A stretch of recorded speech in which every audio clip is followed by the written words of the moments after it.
All right. Hey there. Welcome to the deep dive. Today, we're diving into something pretty fundamental, I'd say, to the human experience. And that's, psychological and emotional suffering. Like, where does it actually come from? And is it actually really possible to find, like, genuine and lasting peace and joy and fulfillment? Yeah, that's really the heart of what we're going to be exploring today. We're taking a deep dive into this book by Joseph Nguyen called Don't Believe Everything You Think, which offers, honestly, a really refreshing perspective on, this age-old question. Refreshing might even be an understatement, I think. The book's central premise, at least how I see it, is that our own thinking, the way we think, is both the source and the solution to our suffering. Yeah, exactly. And that's what we're going to be really focused on in this deep dive. We're going to try to extract the most potent, I think, the most practical insights from Nguyen's work, the kind of insights that can really help you understand, like at a deep level, how your mind actually works and how you can actually create a more peaceful life for yourself without, getting lost in like all this complex stuff. Yeah. And one of the biggest insights right off the bat is that, your experience of any situation is primarily determined by your thoughts about it, not the situation itself. And that, I think, is just a huge shift in perspective because it puts so much power back in our own hands. Totally. And I love how the book actually opens with this really touching dedication. For Kenna, an angel on earth who taught me what unconditional love truly is and how it can change the world. And it just like right away sets this tone of like positive transformation. It does. And then right in the acknowledgments, Nguyen specifically thanks Sydney Banks for discovering what are called the three principles. And he thanks Joe Bailey and Michael Neal for like sharing them with the world. Yeah. So right away, we're kind of clued in that the book's foundation is rooted in this like specific understanding of how our experience of life is actually created. Not from the outside in, but from the inside out. Which brings us to this idea, this inside out understanding, right? It's like the idea that our feelings aren't really coming from like the external events themselves, but from the way that we process them internally. Exactly. It's not about, pretending that stuff doesn't happen in the world, Yeah. but it's about understanding that our experience of those happenings, like the feelings they trigger in us, those are actually originating from within us. Mm-hmm. And Nguyen is really clear that this isn't just about, accumulating more knowledge. He says, don't read this book for information, read it for insight. Insight or wisdom can only be found within. It's like that totally changes things, right? Like it's not about, just knowing more facts, but about tapping into this wisdom that you already have. And then he makes like a pretty bold promise right up front saying that you can find total peace, unconditional love, complete fulfillment, and an abundance of joy in your life. Like no matter what your background is. That's a big statement. It is. And the basis of that statement is that essentially psychological suffering isn't just like this unavoidable part of being human. It's more like an optional extra that we kind of, we tend to pick up along the way. And he actually refers to the Buddha's idea of the second arrow. And that is, the first arrow being the events of life, the stuff that happens to us, which, that's going to happen. But the second arrow is our reaction to those events. That's where our suffering really arises. And that's where we actually have a choice.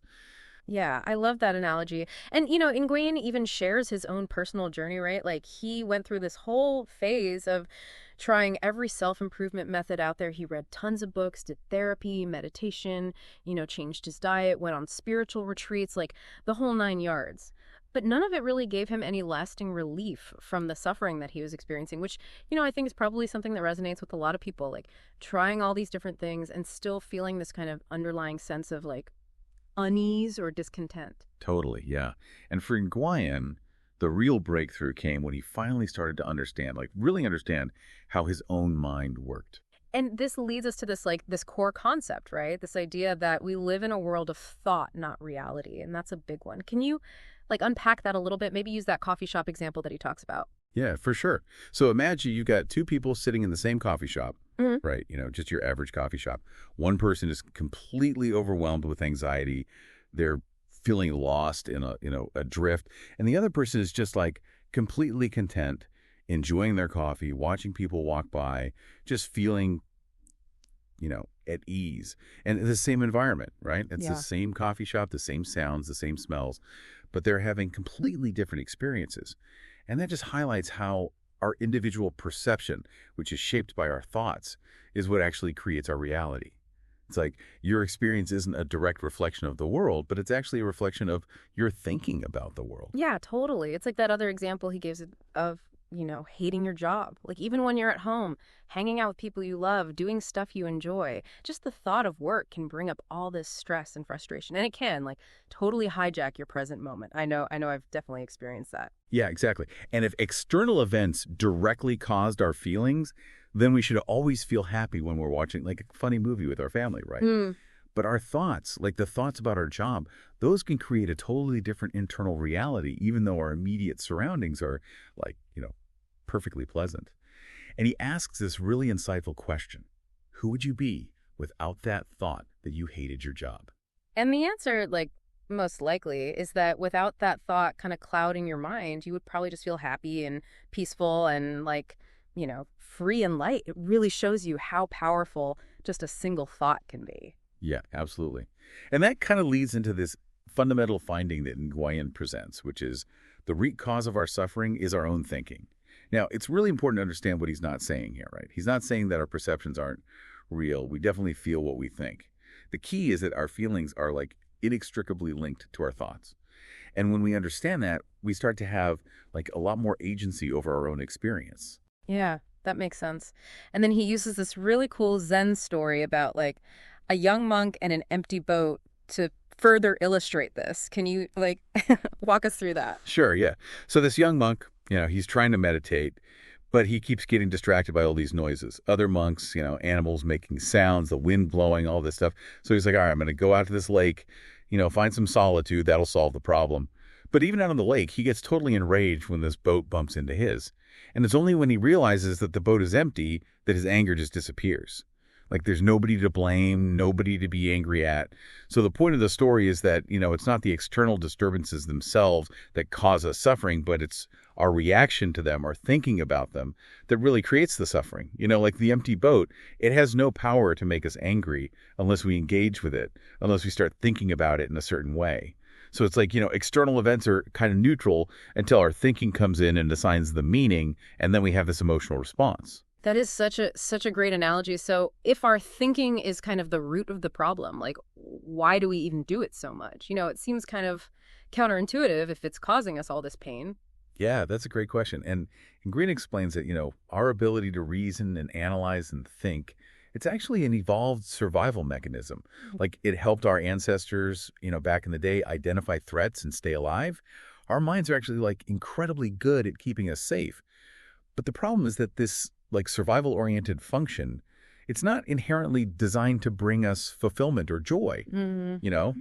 It's focused on like potential dangers. So it's always like scanning for threats, even if those threats are just hypothetical or based on like past experiences. So it's like, even though we're not like, running from saber-toothed tigers anymore, our minds are still operating in this like fight or flight mode, all the time. Exactly. And when we don't understand like the primary function of the mind, we can get really frustrated with it. Nguyen says that all conduct is derived from an innocent misunderstanding, right? So the mind, its job is survival, and then consciousness, its role is to help us feel fulfilled. And then like the soul's journey, he says, is to find peace, love, and joy. Yeah. And so, in a sense, we can kind of relieve our minds of this constant need to like scan for threats. Because most of us, thankfully, aren't living in environments where danger is like lurking around every corner. Right. So this brings us to this really important distinction that he makes in the book, which is the difference between like thoughts, capital T, and thinking, lowercase. And these aren't just two ways of saying the same thing, are they? Not at all. Not at all. So Nguyen describes thoughts as like these energetic mental raw materials that we actually use to create our experience of the world. There's something that we have, like they arise effortlessly, spontaneously. It's almost like they come from like a source beyond our individual minds. He calls it like the universe.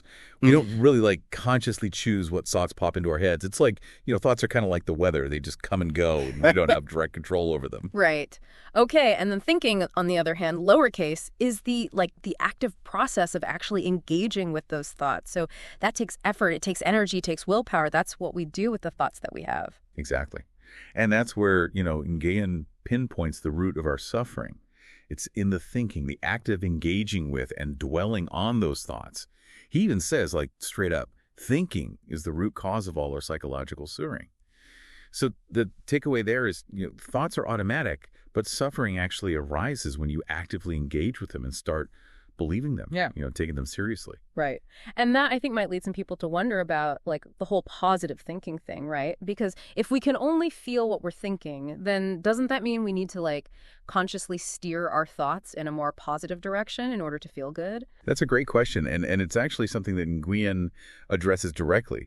He argues that positive feelings aren't actually the result of positive thinking. They're more like a natural byproduct of like our inherent state of peace, love, and joy. So it's a state of being, not a state of, actively trying to think happy thoughts all the time. And he actually uses a really cool thought experiment to demonstrate this. He asks you to think back to a time when you experienced like intense joy and love. And then, try to remember like what thoughts were present at that exact peak moment. And for a lot of people, they realize that like there weren't any thoughts. Or if there was a thought, like I'm so grateful or something like that, the feeling actually came first. Exactly. The feeling actually preceded the thought, which suggests that, positive emotions don't necessarily require positive thoughts to come before them. And then he also points to, like, the natural state of a baby. Like, babies are just naturally blissful, happy, loving. And he suggests that, that's actually our inherent state, too. And that thinking is actually what takes us away from that natural state. Right. So it's like the intensity of negative emotions is directly proportional to how much we're thinking. And then like the opposite is true for positive emotions. Like the less we're thinking, the more we're able to just feel those positive feelings. And he uses that like thoughtometer analogy, which I thought was really helpful. Like, excessive thinking pushes us into the red zone of like stress and negativity. Yeah. And the visual of the thoughtometer really helps you to grasp that it's not actually the content of our thoughts that determines how we feel, whether they're positive or negative, but it's the act of thinking itself that can lead to suffering. So, okay, if thinking is the problem, how do we stop? Like it feels like our minds are constantly chattering away, right? It does. It feels that way. Yeah. And, it's not like we can just flip a switch and, turn off our thoughts completely. But what Nguyen suggests is like a different approach. He says that, completely stopping thinking isn't actually possible. And it's not even really the goal. The goal is to reduce the amount of time that we spend caught up in thinking, to minimize our engagement with those passing thoughts. And the key is, surprisingly, not about forceful control, but it's about awareness. Like simply becoming aware that you are thinking and understanding that that's the source of your suffering creates a natural detachment. Okay, so it's about noticing the thoughts, but not necessarily getting like swept away by them, right? Yeah, exactly. It's like that analogy he uses of a bowl of, cloudy water. If you try to like stir it or filter it, you just make it murkier. But if you just leave it to sit, the sediment naturally settles and the water becomes clear. Yeah, that makes sense. Like just letting it be. Exactly. And our minds actually work in a similar way. Yeah. Like if we allow our thinking to just be without trying to like fight it or analyze it or control it, it will eventually settle down on its own. Yeah. And he also compares thinking to like quicksand. The more we struggle against it, the deeper we sink. So the solution is to kind of let go and just trust in what he calls our natural inner wisdom to guide us back to clarity. And he says that like this oscillation between thinking and non-thinking is totally normal. Like we're these living gateways between the human and the divine, so we're going to naturally fluctuate. The goal isn't to like eliminate thinking altogether, but just to minimize the time that we spend in it, which naturally creates more space for, those moments of peace and joy. And the important thing to remember is that state of, pure peace and fulfillment, it's always there underneath the thinking. It's like the sun behind the clouds. We might forget that it's there, but it never actually goes away. And just remembering that we have this inherent wellspring of clarity within us, that alone can be enough to allow us to, return to it when we find ourselves caught up in, all the negativity. Yeah, totally. I love that. Now, a question that might be coming up for you listening to this is, if we're not thinking all the time, how do we actually like thrive in the world? Like, how do we get things done? How do we make decisions? How do we be productive? It's a great question. And it's something that, Nguyen actually addresses in the book. He asks us to consider those times when we're doing our absolute best work, like when we're completely captivated by what we're doing, fully engrossed in the moment. And he asks, like, what thoughts are actually going through your head at that time? And probably the answer is like not many, right? Like Yeah. you're just in the flow, just doing the like you're not really like overthinking things. You're just in that state of what he calls flow, where you kind of lose track of time and space. Yeah, exactly. Yeah. And he points out that peak performance, like, often coincides with this state of non-thinking. Like, think about athletes who are in the zone. They're not over-analyzing every single move. They're just reacting instinctively based on, like, their training and their skill. He even brings in this, like, Japanese concept called mushin, which means, like, a mind that's free of random thoughts, anger, fear, ego. And it's actually seen as, like, an essential state in, things like combat and other aspects of life where you need to be able to act, like, without hesitation based on, what you've been trained to do. So it's like instead of hindering us, this non-thinking state actually allows us to like operate at our full potential, Yeah. free from the limitations of like overthinking and the ego. Okay, so what about our goals? What about our dreams and our ambitions? If we're not constantly thinking and planning, like does that stuff just fall by the wayside? That was actually a major concern for Nguyen himself when he, first started to understand the role of thinking and suffering. Like, he was worried that he would lose all his drive and ambition. But what he discovered is that, it's not about stopping wanting things, but it's about understanding where those desires are coming from. Like, he makes this really interesting distinction between goals that are created from inspiration versus goals that are created from desperation. That is interesting. So like what are some of the hallmarks of each, like how can we tell the difference? Yeah. So goals that are born out of desperation often feel really heavy, urgent, like they're driven by this sense of lack. There's this frantic energy to them, this feeling of like not enough. And even when you achieve the goal, the satisfaction is usually pretty fleeting. And then that underlying sense of emptiness just comes back. And those goals are often like what he calls means goals.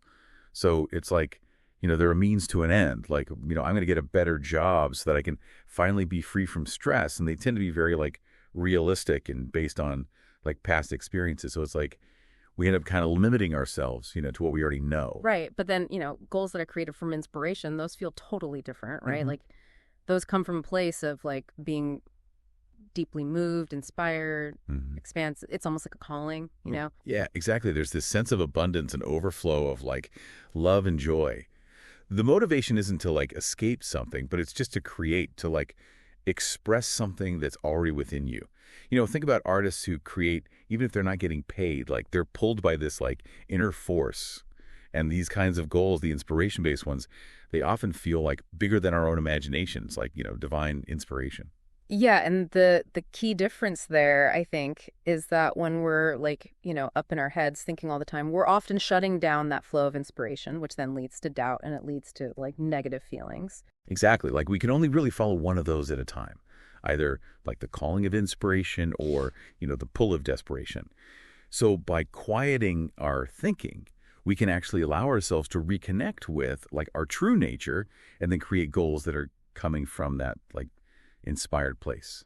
And Gwen offers a really powerful question that you can ask yourself to kind of tap into this. He says, if I had infinite money, already traveled the world, had no fear, and didn't receive any recognition for what I do, what would I do or what would I create? I love that question because it strips away like so many of the external motivations and anxieties that we usually, base our goal setting on. It really forces you to get to the heart of like what actually resonates with you at a soul level. So the book also talks about unconditional love and its connection to this like, state of non-thinking and creation. Can you talk about that a bit? Yeah, absolutely. So this was actually a really significant insight for Nguyen that came from his relationship with his girlfriend, McKenna. And he realized that like her love for him wasn't based on any specific reasons or conditions. It was just like this natural outpouring of love. And this contrasted with his own tendency to like make lists of reasons why he loved her. And, that inherently makes it conditional, right? Like if those conditions change, then the love goes away. So unconditional love isn't about like, reciprocity or, certain treats or actions. It's like this abundance of love that's just flowing from within, regardless of the circumstances. Exactly, yeah. And he connects this to creation as well. Yeah. So he talks about, conditional creation, which is when we're creating something for an external outcome. Like we're trying to make money or get recognition or whatever it is. And that often leads to a lot of stress, a lot of pressure. But then there's unconditional creation, which is when we're creating just for the pure joy of it, Like it's coming from that same inner abundance and like connection to something larger. And importantly, this unconditional creation, it's really only possible when we're in that state of non-thinking, where we're free from like the brain's need for, purpose and external validation.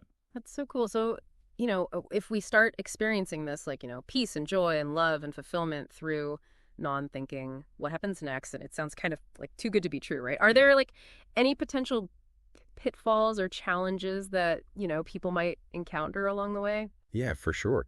And Nguyen acknowledges this. He says that, after people have this experience of peace, they often start to feel like, worry and anxiety and doubt creeping back in.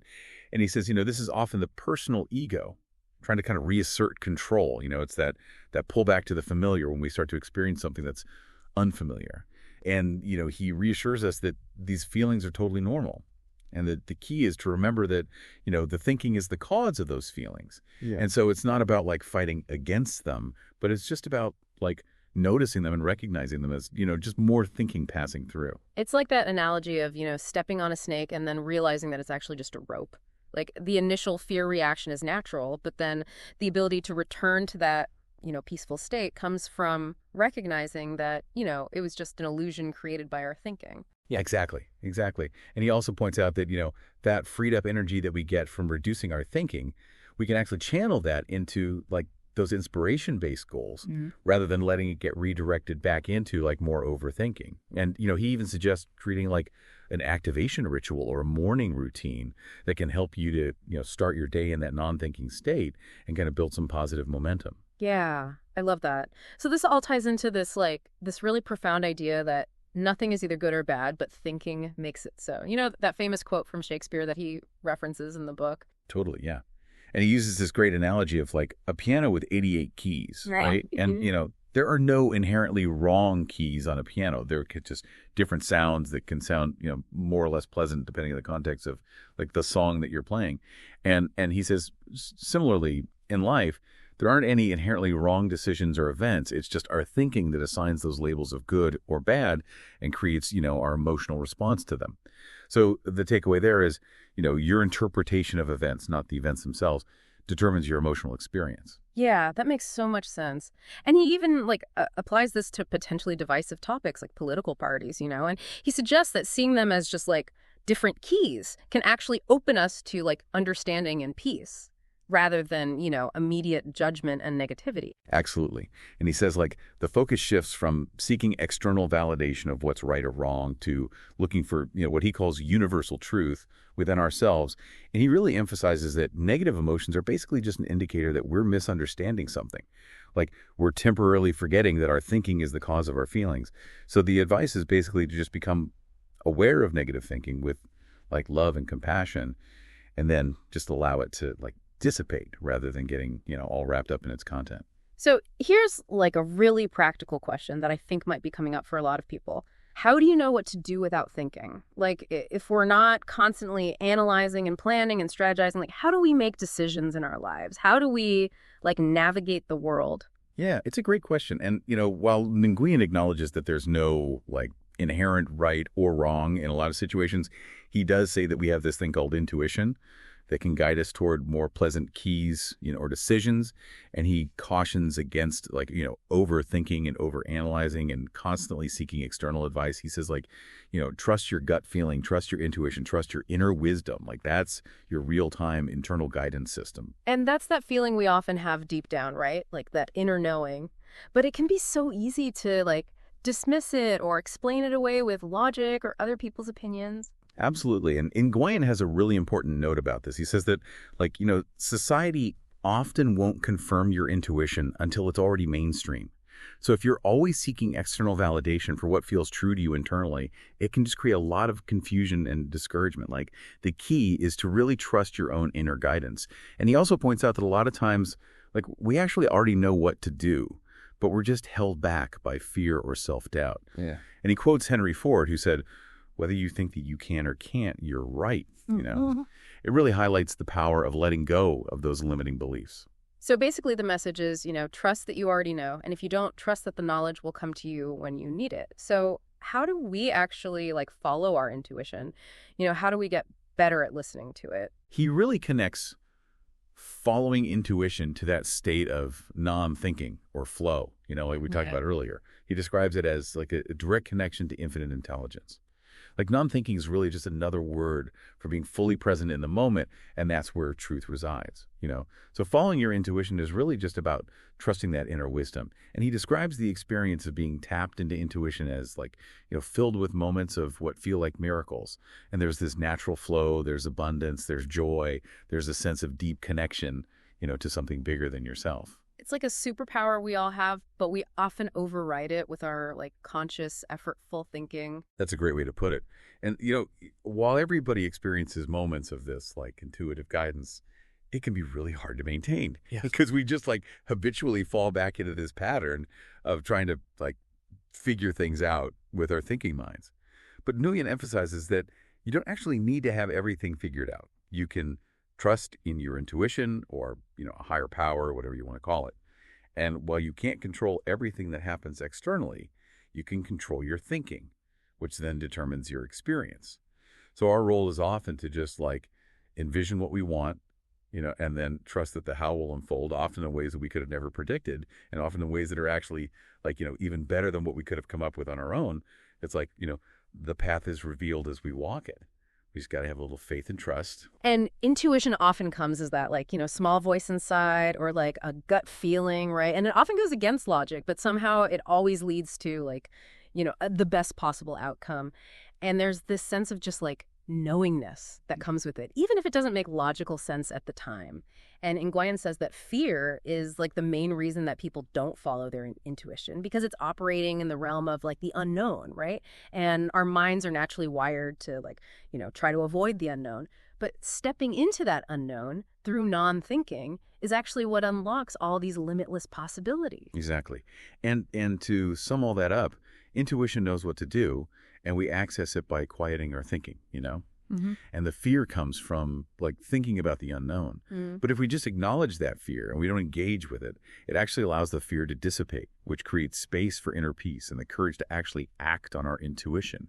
And this is how we create space for what he calls miracles in our lives. I love that. And he uses this this classic Zen story, about the Zen master and the scholar and the overflowing cup, right? To illustrate this need to clear our minds of all our preconceived notions in order to create that space for miracles to occur. Yeah, it's a perfect illustration. We got to empty our cup of our, existing thoughts and beliefs so that there's space for new insights and understanding to enter. And, non-thinking is how we do that. It's how we create that mental space. And he uses the analogy of, athletes who need to rest in order to recover and grow.